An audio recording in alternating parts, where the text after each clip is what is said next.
right now watatoa ngoma zingine na zingine na zingine na zingine na zingine na zingine na zingine na zingine na zingine na zingine, watatoa zingine na kutatoa nyingine moja. Thank you.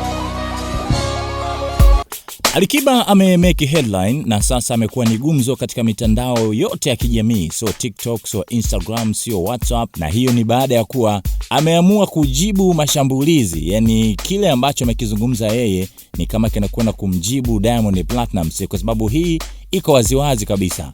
Alichokisema yeye ni kwamba ametoa ngoma moja, halafu kuna wengine ambao wametoa nyingine na nyingine na nyingine na nyingine, lakini yeye atakuja tena ataachia nyingine moja, halafu wao tena wataendelea kutoa nyingine na nyingine na nyingine na nyingine.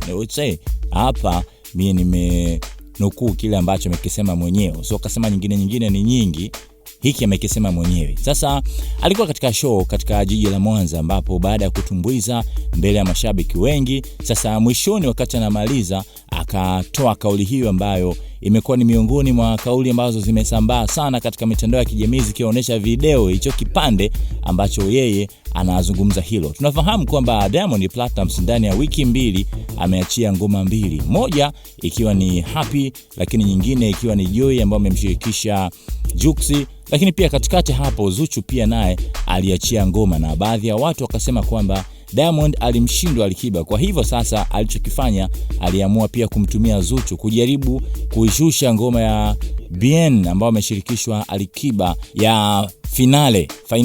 Sasa Alikiba alikuwa hajazungumza kitu chochote kile hapa katikati, lakini sasa hiki ambacho amekisema kimefanya watu waone kwamba ametoa jibu kwenda kwa Diamond Platnumz, yani kwamba anaweza akatoa na atoe tena, lakini yeye anaachia jiwe moja tu halafu linasumbua dunia.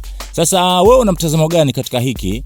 Video ndio hiyo hapo ambayo inasambaa kwa kasi katika mitandao ya kijamii. Tupe komenti yako hapo. Wewe unasemaje?